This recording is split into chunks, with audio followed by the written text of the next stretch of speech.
the heart and soul behind every business. Stories. Welcome to Business Story of the Week, hosted by me, Joshua Laurie. From setbacks to comebacks, from tragedies to triumphs, we inspire entrepreneurs through conversations that matter. Witness the magic that turns dreams into reality. Whether it's your career, business, or life, your success is always one story away. This is Business Story of the Week. Hi, I'm Marcus Bellringer Bell, and this is Business Story of the Week. All right, so today we have a very special guest for you. This man has worked with names like Nicki Minaj, Snoop Dogg, and that's just a couple of the names, but he is very well known in the industry, in the music industry in specific. And Marcus Bell, also known as Bellringer, has worked with companies like Netflix, Sony, Warner Brothers, and the list goes on and on. This guy is a cutting edge technologist. He's shaped some of the sounds that we've all become so accustomed to listening to and some of the biggest chart topping hits. His journey began at age 2. We're going to talk about that. That's pretty incredible that he was able to start producing music, creating music at a very young age. He's continuously since then pushed the boundaries of the music industry.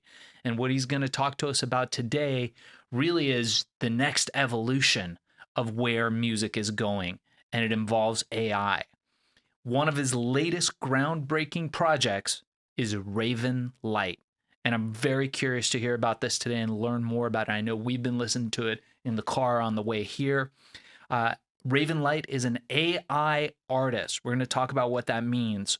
And he's making waves throughout the music industry. His influence doesn't stop there. He's dedicated to empowering the next generation of creators through his mentorship programs and initiatives like the Bellringer Branding Bible.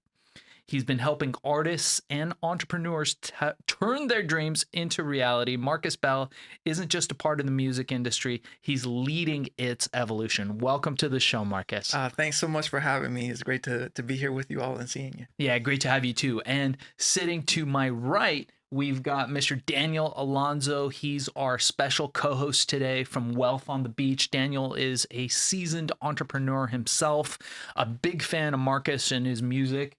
And so we're here today to learn more about what's going on. So what's up, Marcus?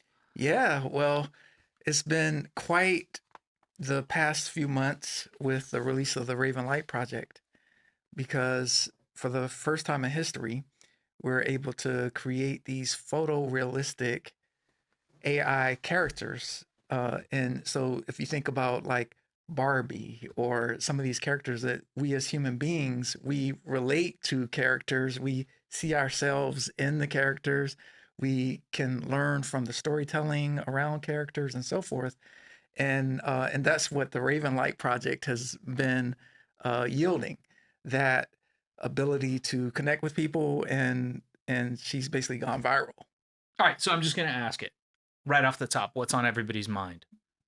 Are AIs going to replace musicians? AIs, as it relates to musicians and the music creation process, is going to enable more musicians. So, just to give you an example, I spoke at a conference a couple of months ago, and there were 270 people at the conference. And within 15 minutes, everyone in that room became a songwriter. I was about to leave the conference, and this older woman came over to me and said, Marcus, I was in your workshop, and last night I couldn't go to sleep. I was jamming to my songs. I've always wanted to be a songwriter. I always wanted to do that. And thank you so much for making that happen. Well, it was me showing them, but it was the AI that enabled that to happen. And so more people will be able to live their dreams as a result. It's a tool for empowerment. It's a tool. And for professional musicians like me that have, developed the skill set, the specialized knowledge in songwriting and music production and all of that, what I've discovered is that it's enabled me to create things that would be so expensive to create, so expensive to bring in an orchestra and then bring in, write out the charts, expensive in terms of time and expensive in terms of money and energy and bringing forth that. But now I can generate an orchestra knowing what I know about, big band arrangements and writing string section parts and so forth. I can sculpt the AI to give me the sound that I want for a scene in a TV show or a scene in a movie, and then add the human touch to it. So take it out of the AI engines and then add material to it. Wow. And so this is one of the things that we're talking about. I was actually talking to Daniel about this earlier, and I think it's super interesting. One of the things about you is that you are not just a musician. You are also an entrepreneur. So you also have been focused all these years on the business of making money with music. Because I always believe that, I don't know if you feel this way, that the world recognizes you for what you do in a bunch of different ways, but one of the most critical ways is by giving you money. Mm. And that's how you become validated a lot of times as artists. There's tons of great painters, great musicians, great all types of artists, but they're unrecognized because they don't have that financial recognition. The ones that get the financial recognition tend to be known more. And I know with you, you figured out a unique way to be able to monetize this on Spotify. And you're breaking ground because you're one of the first to actually be able to monetize this in some way. Mm. Yeah, well, what you're pointing to, and I know you were an early entrepreneur as well. I started my first company when I was 12 years old, and that was a record label. My mother had the foresight to put me in touch with different mentors. And so my father wasn't around for the first like 10 years. And basically, once they had divorced, he just kind of couldn't deal with me being so much like her. Actually, I found out later because we became very close at the end of his life, right? And but she recognized that he wasn't going to be participating fully, although he would come to different, performances and things like that. And there's a whole story around that I could share later. But so what she did was she said, okay, I'm going to surround him with African American men that are business people and that have influence and power in that area in Virginia. And so she would read about someone and reach out to them and say, hey, will you mentor my son? And so I had the president of the Family Channel as a mentor. I had executives over at M&M Mars. I had, right? So all these incredible mentors, and they became my first investors in my record label. At 12? At 12. Wow. Yeah. And so I recognized early on that there is this narrative about artists, like the whole starving artist narrative. And I never bought into that story. That doesn't exist in my world, because when I had my record label, I would be in a performance situation and I'm just going there with an intention. Okay, I have tapes, I have CDs, I have posters. So I'm not going home without all of these being sold and a bag of cash. Wow. Right? So you were always, so were you always like, did you have a sense of money? Were you like money motivated growing up, and you understood that only way you stay in business is you have to monetize it. You have to make money, because otherwise you're just a starving artist, right? Yeah, well, I had a different kind of money awareness because I was I didn't find out till later on that the area that I grew up in was the most impoverished area in Virginia. Wow. I didn't find that out until I went to college, and I was hanging out with some friends of mine that, had, wealthy lifestyles.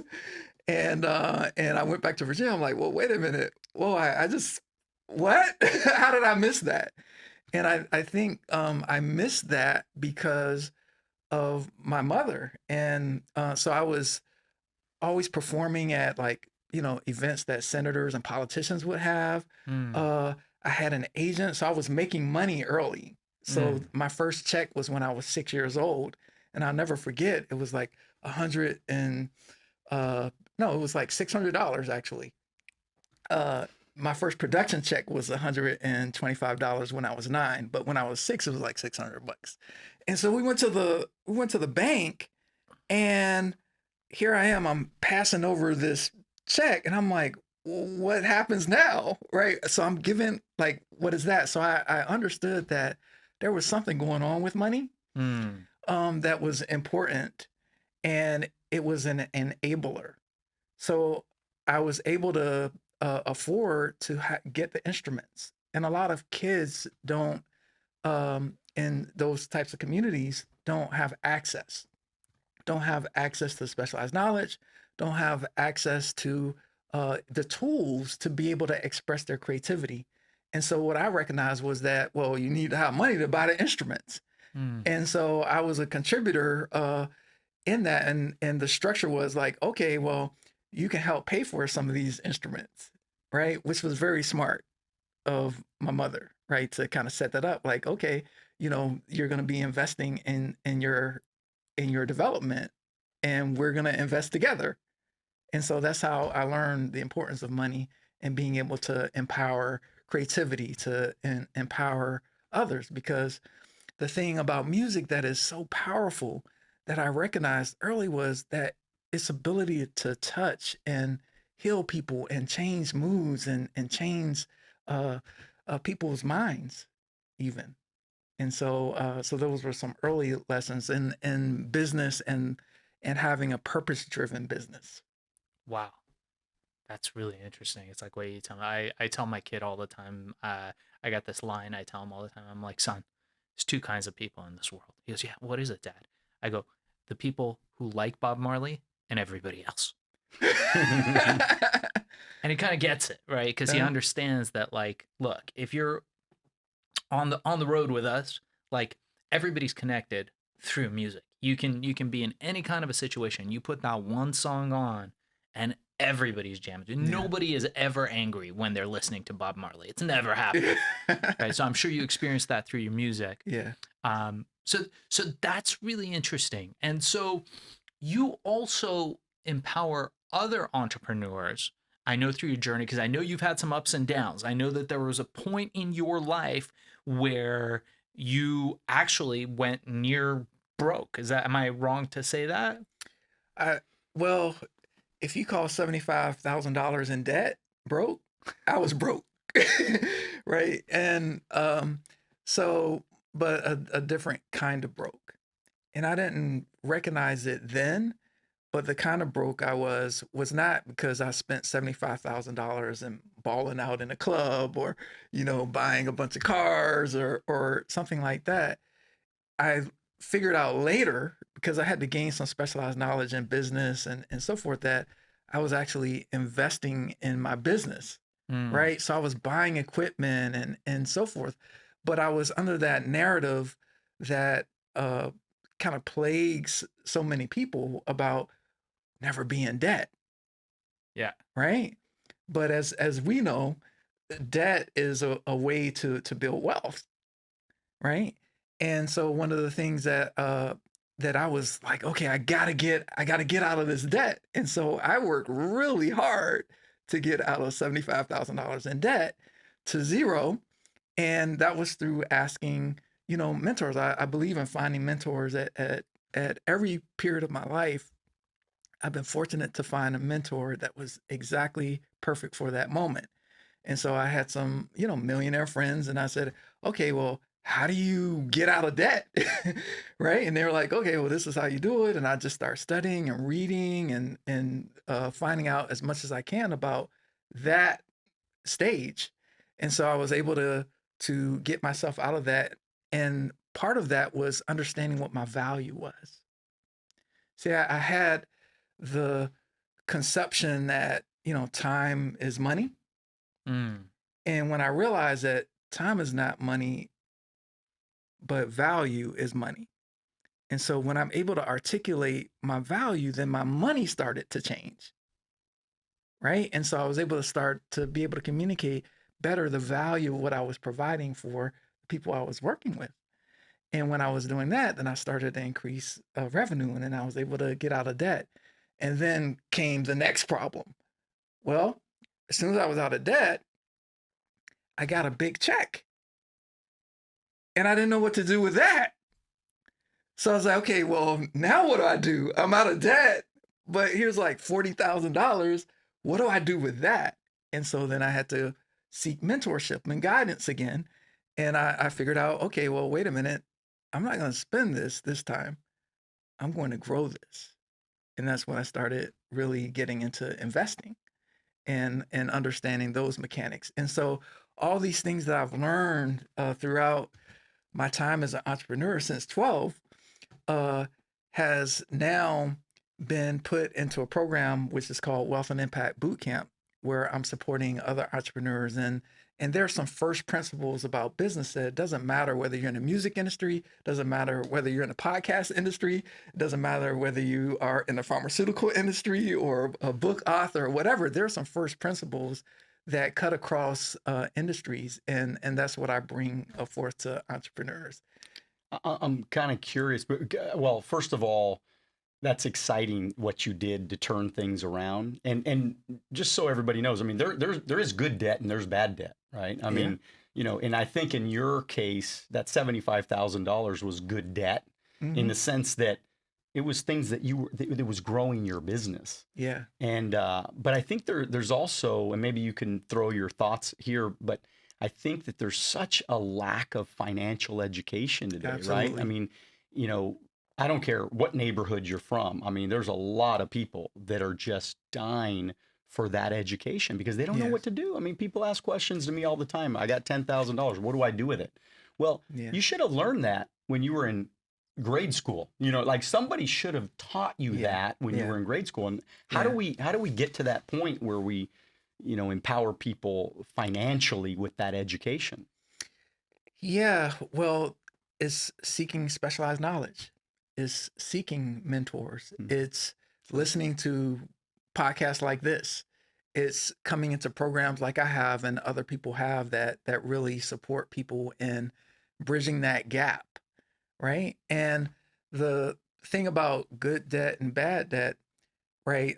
We understand what good debt and bad debt is, and I didn't feel like it was good debt or bad debt. I felt bad, right? So there's our emotional relationship with money, and then there are the numbers and our relationship with numbers. So when I recognize that, oh well, wait a minute, money is actually a relationship with numbers and my emotional being and my consciousness around it. So there's like a wealth consciousness. And so everyone can elevate the wealth consciousness, right? We all have that capacity to do it. And to your point, it's unfortunate that that's not ingrained early on, but that's a systemic issue, right? That is a systemic issue because, the systems are designed to have workers that are being paid on a time basis. That's right. Right? Not on a value basis, but on a time basis. So one of the things that I see with a lot of entrepreneurs that we support in Wealth and Impact Bootcamp is that they are stuck in that paradigm, right? Time for money. Mm. And then that creates a scarcity. There's inherently a limit to what's possible, right, financially, until they break out of that. That's really interesting. Like I think a lot about, well, there's two things that you said that I think hit a note for me. One is I think oftentimes we don't see things that are blocking us. And once we just clear those things out of our lives, like a bad situation, a bad relationship, bad people, bad debt, like anything like that, we might not know why. Because I'm not big into woo woo, but I'm kind of like, if there's a lot of stuff around you that's not working for you, like focus on clearing that first. Once you clear that, all of a sudden opportunities come seemingly out of nowhere, which is what it seems like happened to you. But I think that's a thing that happens when you kind of get into what Csikszentmihalyi talks about in his book Flow. Once you get into that flow state, anything is possible, right? Like you're just on. Like the music is producing itself, is the way I understand from like Marvin Gaye. That's what he would say, or Miles, right? His I watched that amazing documentary on Miles Davis where they were asking him like, how do you do it, Miles? How are you like? How do you like? I mean, he was probably arguably one of the most impactful musicians of our time, and he, in fewer words, explained that, hey man, once I get in that state, the music produces itself. The second thing that you said that was very interesting for me that I kind of thought about, and I know Daniel's probably had a similar experience here, is that you can become a victim to your circumstances and to the system. Because I think maybe the system isn't built to bring you up. So you can get into a system where they don't like you because you're black. They don't like you because you're Jewish. They don't like you because you're whatever, and feed into that victim mentality and make that part of your story. What seems interesting about you, and I kind of feel like my journey was the same, and I know you've had a lot of similar journeys like this, is you can just choose to be like, oh, those people are that way. That's their problem. I'm going this way. And you go around and you succeed despite that. And it sounds to me like that's what you've done. Yeah, I don't believe that we're a victim of anything. I believe that we're a creator of everything. And so I'm the creator of the reality that I'm living in. And everyone out there is, as like Neville Goddard used to say, everyone out there is me pushed out. So I don't look at there's like a separation. There's not us and them or like that. It's like they are me and I am them, right? And so it's like, well, what is my aim? Because when you have clarity on what your aim is, then circumstances don't matter. Whatever situations don't matter. I'm no longer a victim of anything, right? When I have a clear, defined aim, then I'm just getting after that aim. And there's a song that I wrote in an album called Unstoppable, right? That people can find on Spotify and different services. But like I live that, right? I live a life of being unstoppable. If I have an aim, I'm going after it. It's gonna happen, right? And it's gonna happen, and the world basically kind of starts to shape, and people arrive and opportunities arrive in service of that intention. And a lot of times people do get caught up in the victimhood, right, of a circumstance, just because maybe they haven't awakened to the power that they actually have to be able to transform those situations. I feel like it's a abundance mentality. I'm listening to you, and you're very inspiring to me because you have an abundance mentality. You believe that you are creating, and you believe that anything is possible, right? With your mind. I mean, obviously, discipline had a lot to do with what you've been able to accomplish. Let's be honest, right? You're probably up early sometimes. You're probably to bed late sometimes. I mean, you probably put in a good amount of hours. Correct me if I'm wrong, but you put in a good amount of hours mastering your craft. You've become somebody that knows your business inside and out. And I think it's an important message that you're sharing with the audience, with everybody, whether young or old, is you're sharing that message that, look, I mean, you got to get great at what you do, and you have to put in your hours. You have to put in your time. I mean, my son, he's 22. We're actually in business together now, and he's just got license and everything. And it's exciting because he now sees that anything is possible. But I just keep reminding, right, as we would always remind our kids, that you got to put in your time. You got to put in the effort. So what do you think about that? What I'm hearing and what you're saying points to something that there's two things. There's the practice, right? I almost wasn't a musician because I started in classical, and And you're right, there was like a discipline, like the practice. But I wasn't loving it because it was classical, and every time I wanted to embellish Mozart or embellish, Beethoven, they're like, just play it the way it's written, Marcus, right? So I'm like, I felt stifled in my creativity with classical. And so my mother, who was a prodigy tennis player, so she played in the U.S. Open in the '60s. She toured the country with Arthur Ashe. So she was a tennis prodigy. So she went from racket in hand, and in 2 years she was a national tennis champion, right? So that prodigy, she was able to recognize in me, and she was sensitive enough to notice that I was starting to lose interest. And so she went to the head of the music department at Norfolk State University, Rogers Brown, and asked him to be my jazz piano teacher. And I'll never forget the first lesson. By the way, Rogers wasn't a yes right away. She had to convince him. He's like, I don't work with kids, right? I was 9 years old. I don't work with kids. And she's like, he's not your regular kid. Just do one lesson as a favor for me. Yeah. And see how it goes. Well, that one lesson completely changed my life because he empowered me with the blues scale, right? And okay, here's the blues scale, here are the chords that you play, and you can play whatever you want. I'm like, what? I can play whatever I want?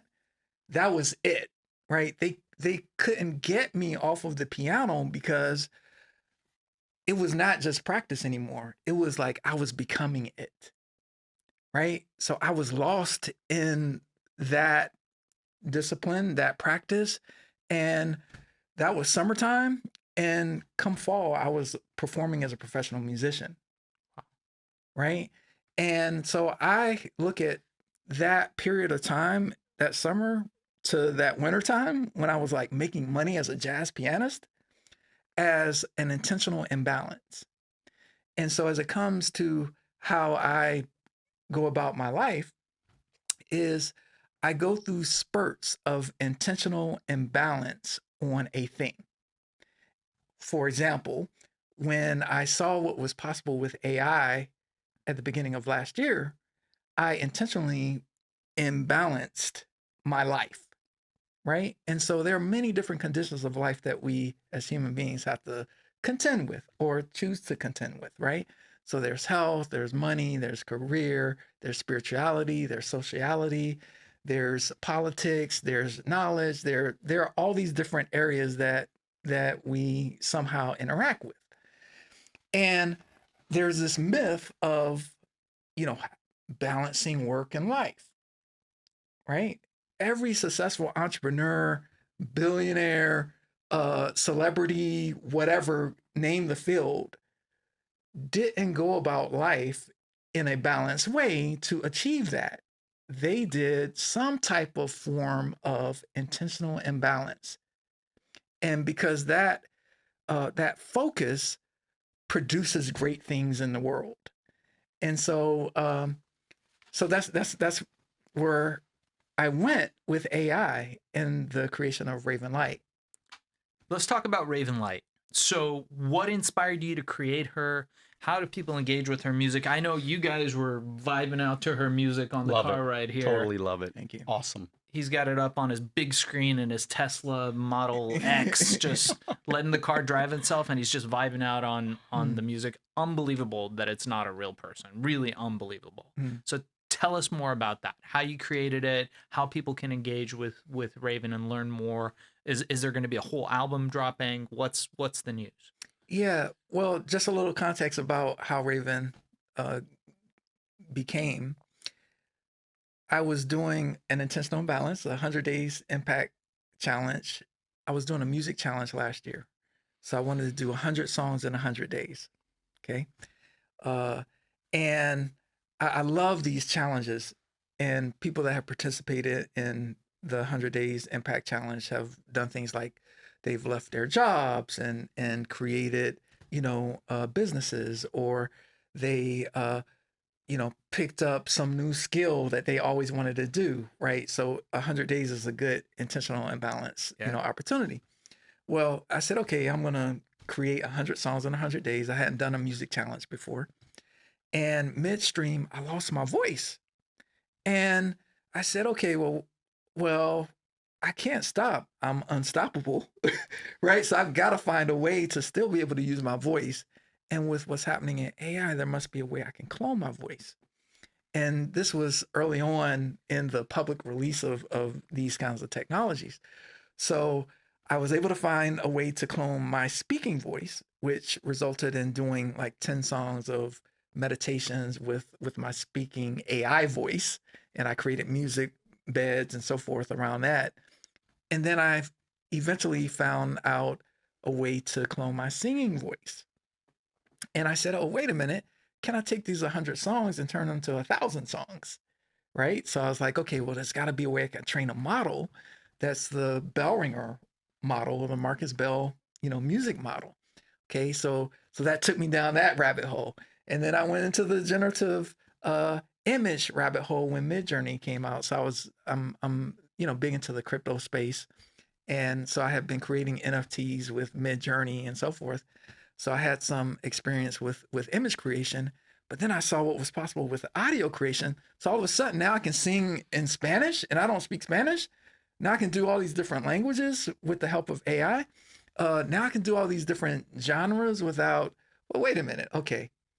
So this is the thing about creating space in our lives.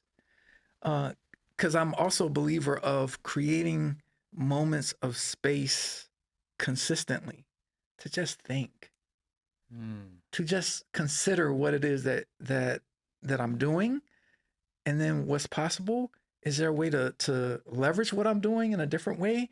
Is there some opportunity that's going to be helpful for humanity that I'm not seeing?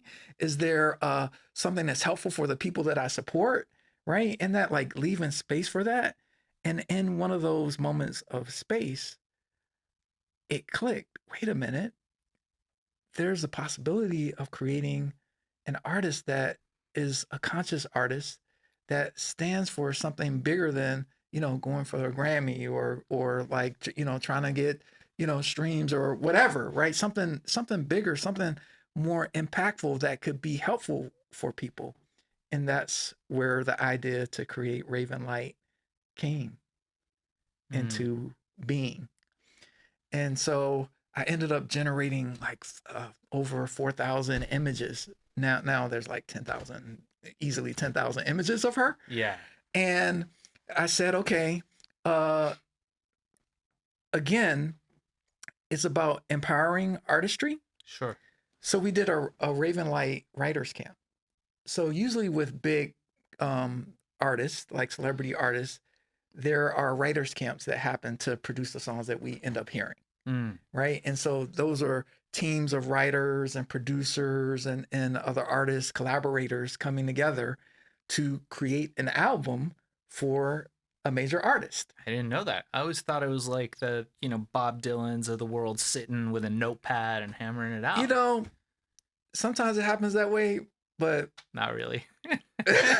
Most of the time it's created. In the it's pop created, world, yeah. it's usually a camp, right? It's usually a camp that emerges great hits because of collaboration. And so using that model, I did a Raven Light camp, right? And so I brought in some friends of mine. And so the 111 song, her first single, which I'm so, thankful that it's gained such traction and so forth, which is rare for a new artist, by the way. 23,000 active listeners right now on Spotify. So it's pretty awesome. And hundreds of thousands of Give a little streams. shout out. How do people find Raven Light on Spotify? Okay, yeah. So just type in RAVYNLYTE, Raven Light, and it's ravenlight.com as well. And I am Raven Light on Instagram. Her Instagram is blowing up as well. And this is rare, right, for any artist, right, to have this type of traction. And because most artists have less than 1,000 streams Yeah, yeah. No, actually it's huge. It's that, huge. that come out. And so my collaborator on the 111 song, Sean Myers, he's written hits for like Selena Gomez and Demi Lovato and so forth. Uh, when we collaborated on creating that song, and it was okay. All right, this is a great song, but how can we take this to another level? How can we create something that when people are listening to the song, they feel better, right? Mm. Because Raven Light, it's not just a music artist; she's a stand for mental health and well-being of her fans and listeners. Yeah. And so we interjected sounds and tones inside of the music that the more you listen to the songs, the better you feel. Okay, I got to jump in real quick because I know what everybody is thinking right now and that's watching this right now. And they're just thinking like, well, I'm a musician, or, there's creative people out there right now and just saying, this is like, it's not real. It's just something that was just created out of nothing. Mm. And so how do we, you kind of talked about the Barbie thing, I kind of got that tie-in. But what do you say to all those creative people that are like cringing right now when they think of something done AI? Because a lot of people are getting like, I mean, personally, I mean, I own 4 Teslas. I love technology. I love ChatGPT. I use it all the time. I think it's an incredible tool just as for humanity, to help us with so many things. But what do you say to those creatives out there that are just anti-chat anything, Mm. and they just don't get it? Yeah, I get this question a lot, and I was speaking at the Recording Academy on an innovation panel, and there was a lot of fear in the room, right? And that comes from fear.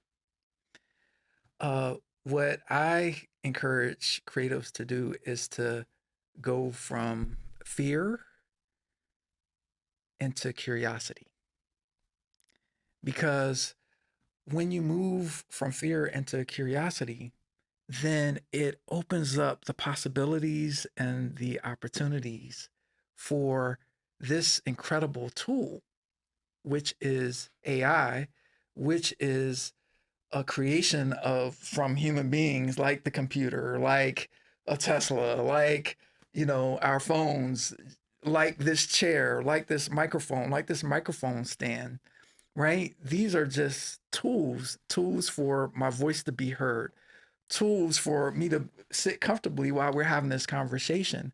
And AI is that. And if you come at it from a place of curiosity, then and the thought, because I believe that the questions free us and then the answers constrain us. So the question is, how can I use this tool to fuel my career? Right? So one way that an artist can use it to fuel their career is to use it to access other audiences.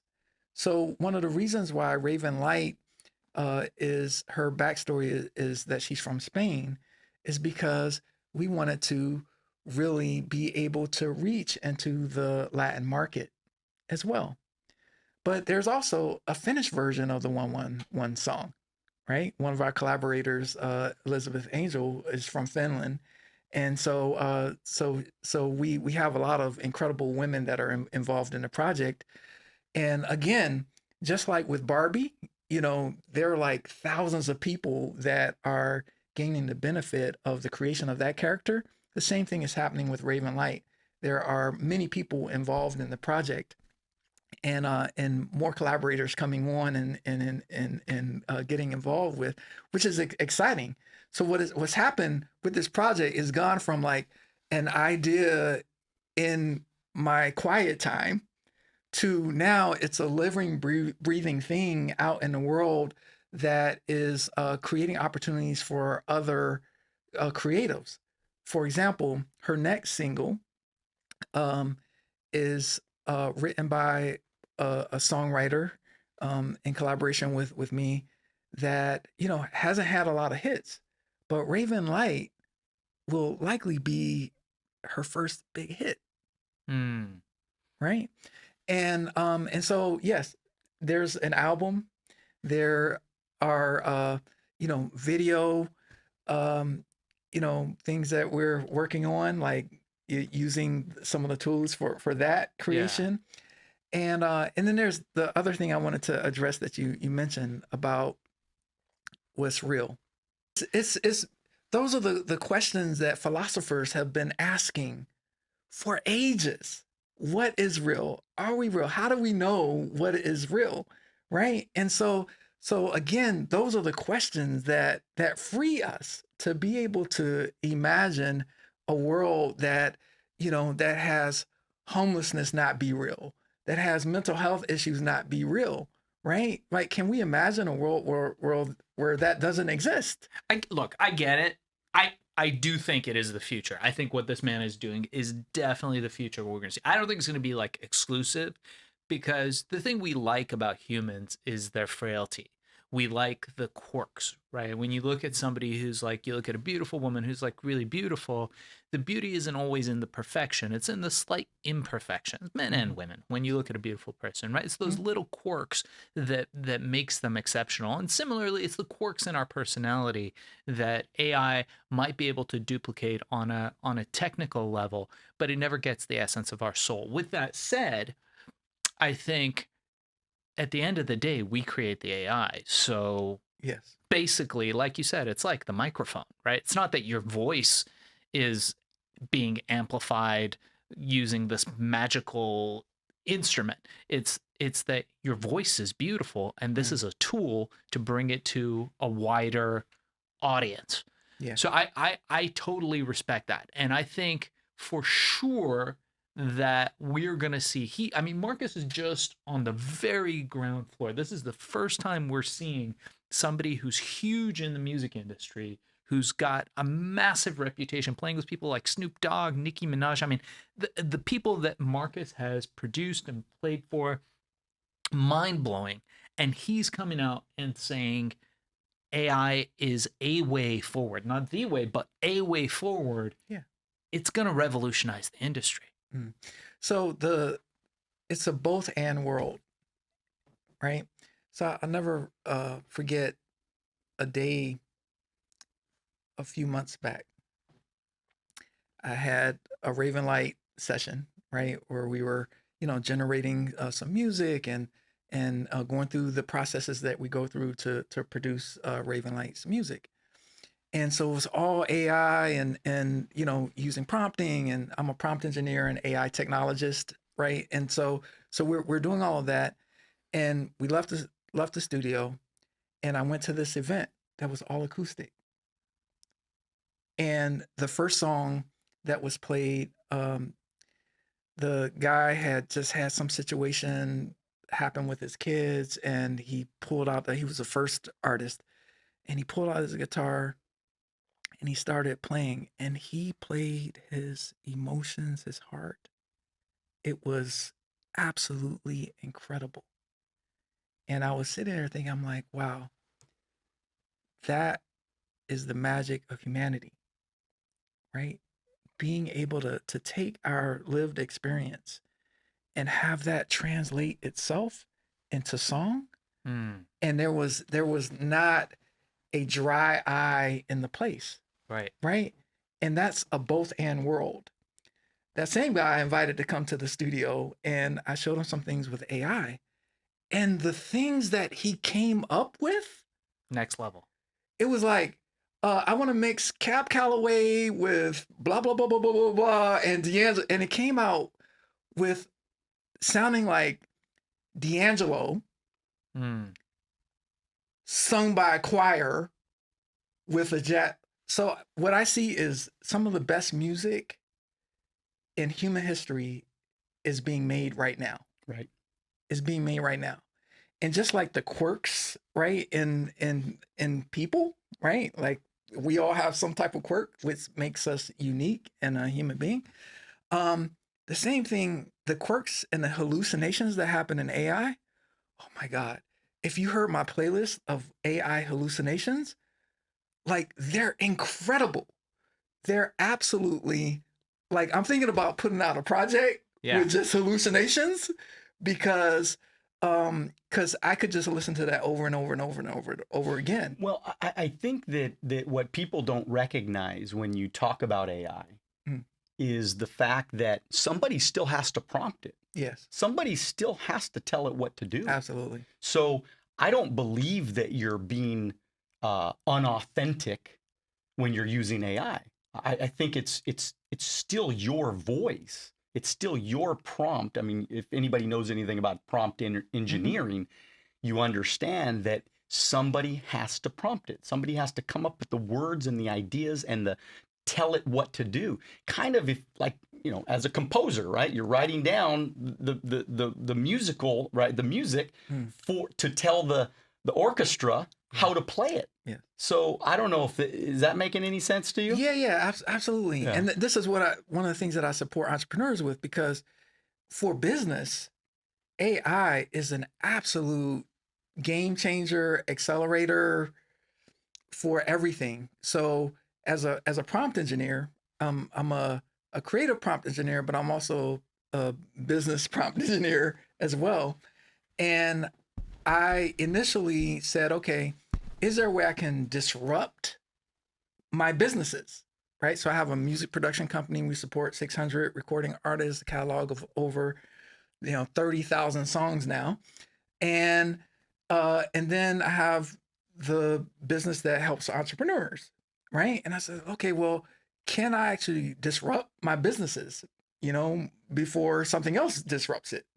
And what I learned, and to your point, like the prompting, the need for my interaction, my consciousness, my ideas, my experience going into it, I realized, no, this is not disrupting anything, right? This is empowering everything. And so I've been supporting entrepreneurs and learning how to use these AI tools to accelerate their businesses, right? And if you go to ChatGPT, for example, and you just type in, write me a Facebook post or whatever, LinkedIn post or whatever your platform is, it's going to be generic.